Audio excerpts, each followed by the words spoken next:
Bueno, hoy voy a salir de Valladolid y me pasó que me siempre pasa, compré demasiadas cosas en el supermercado y la mochila pesa mucho más ahora. Tomando el autobús de Valladolid a Simancas te dejan salir el autobús directamente en el camino de Santiago que pasa por la autovía.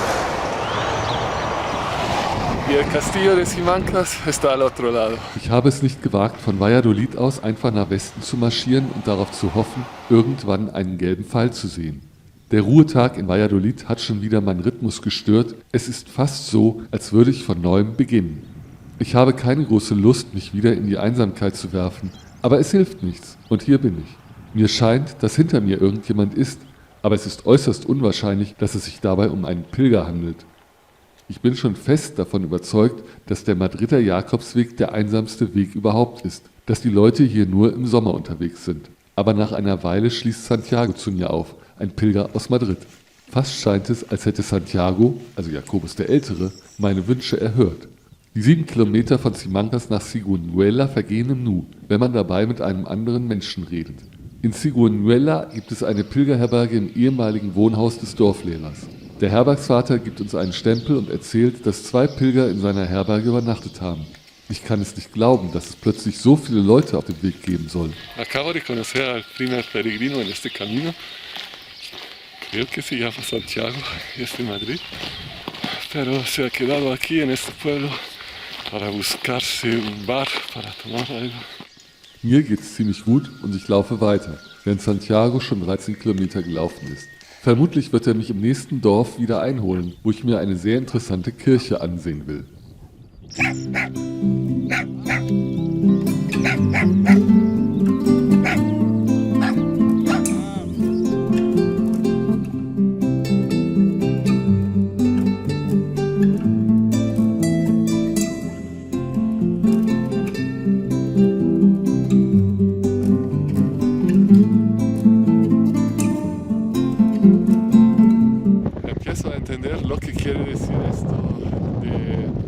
Nach einer Zeit verstehe ich, warum es 2 verschiedene Arten von Skulpturen gibt. Die Radpilger schickt man auf die Landstraße, während die Fußpilger die Piste weiter entlang gehen dürfen. Ich werde schon noch sehen, was mich weiter vorne erwartet.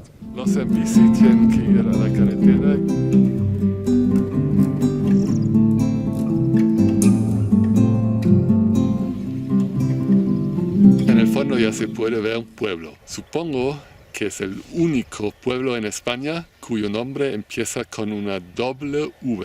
Se llama Huamba. Die Orthographie dieses Namens ist ohne jeden Zweifel ganz besonders. Der Grund für diesen Namen liegt bei einem westgotischen König des 7. Jahrhunderts. Man sollte ja annehmen, dass der Name mit GU geschrieben werden würde, wie auch andere Wörter germanischen Ursprungs, wie man es beispielsweise in den Wörtern Guarda, Guerra oder Guillermo sieht. Aber so ist es nicht. Mich interessiert dieser Ort, weil seine Kirche Santa Maria ziemlich ungewöhnlich ist. Es gab eine westgotische Kirche, im heutigen Kirchenbau sind noch vorromanische und mozarabische Reste vorhanden, obwohl der größte Teil der Kirche und das, was von außen zu sehen ist, während des 12. und 13. Jahrhunderts errichtet wurde, als sie zum Orden vom Hospital des heiligen Johannes zu Jerusalem gehörten. Die Johanniter hatten ein Pilgerhospital gebaut, ein klarer Beweis dafür, dass ich auf einem authentischen Jakobsweg bin. Eine weitere Besonderheit ist das Beinhaus des ehemaligen Klosters. Es erinnert mich an das Sedlec Ossarium in Kuttenberg bei Prag. In einem Epitaph heißt es: Wie du dich siehst, sah ich mich. Wie du mich siehst, wirst du dich sehen. Alles endet so wie hier. Denke daran und sündige nicht.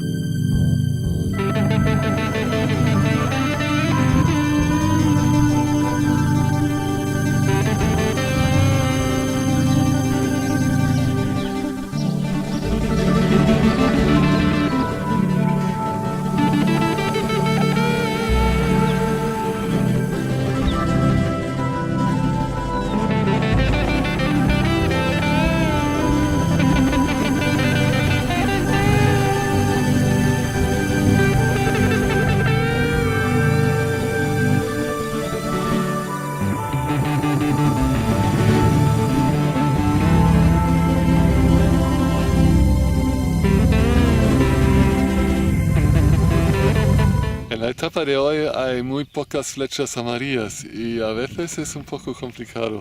Viendo esa acumulación de piedras, supongo que es por aquí, pero quién sabe.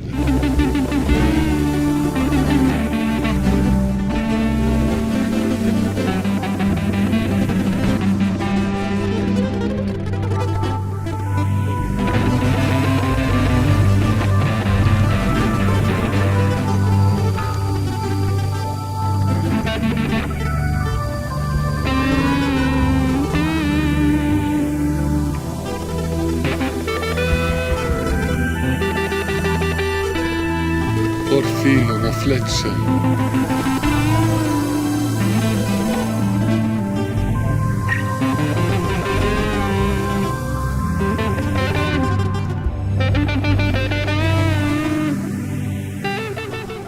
Por lo que veo, vamos a bajar al nivel del mar para después subir otra vez. Una cuesta bastante bonita.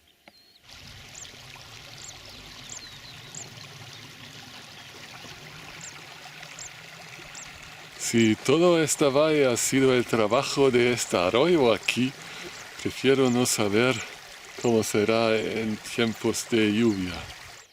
Es ist eine kräftige Steigung hinauf nach Peñaflor de Ornija. Die Herberge ist geschlossen. Ich weiß nicht, ob Santiago mich überholt hat, als ich in der Kirche von Bamba war. Eine Dame aus Valladolid, die nur zu Besuch bei ihrer Mutter hier ist, hilft mir, die Herberge geöffnet zu bekommen. Es gibt nämlich ein Problem. Der Bürgermeister ist nicht da, der Bruder des Bürgermeisters sagt, dass er keinen Schlüssel besitze und die Putzfrau der Herberge, zu der man uns zuerst geschickt hat, verweigert es, die Herberge zu öffnen.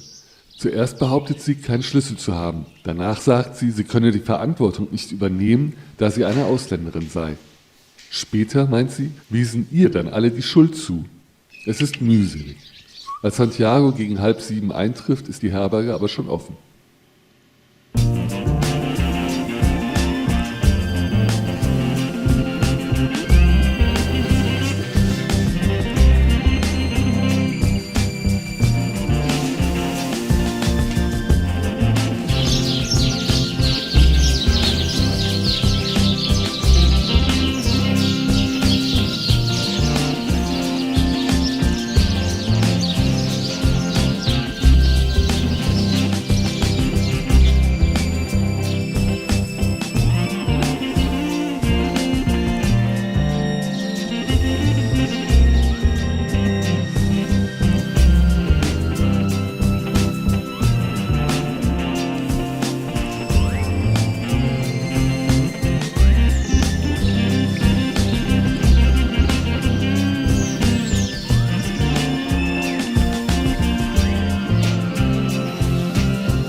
Ayer pensé que iba a caminar a la Santa Espina, pero hoy ya no estoy seguro y me apetece más caminar a Medina del Río Seco, creo.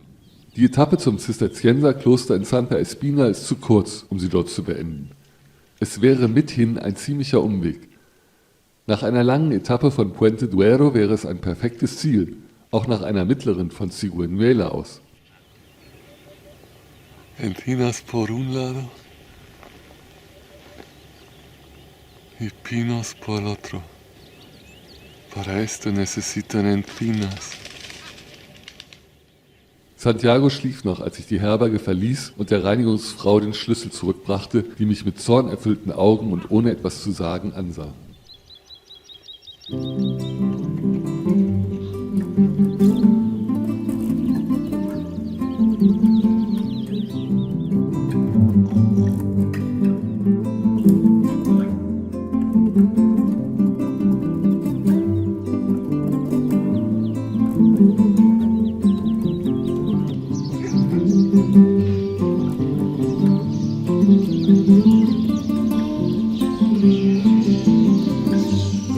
Me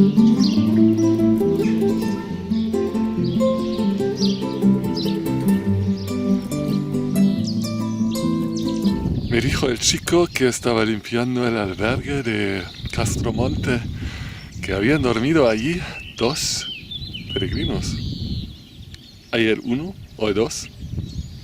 Parece que me estoy acercando al Camino francés ya.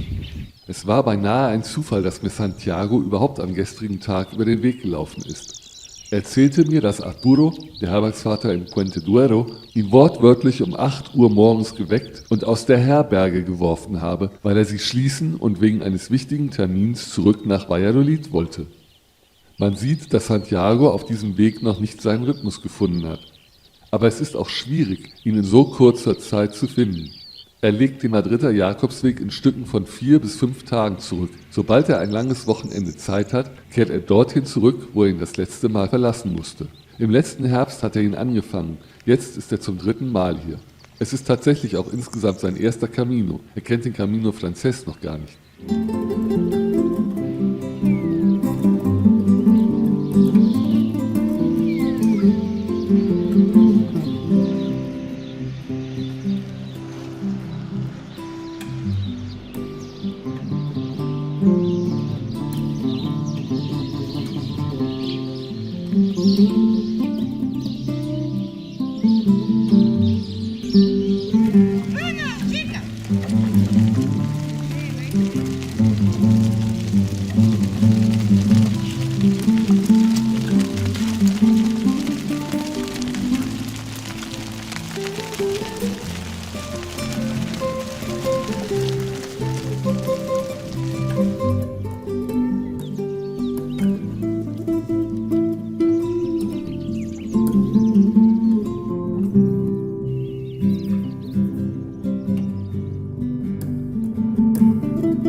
Das Ende der Etappe führt nur über Asphalt und hat mir gar nicht gefallen. Vor der Herberge in Medina de Rioseco, die im Klerissinenkloster untergebracht ist, sind schon 2 französische Pilger.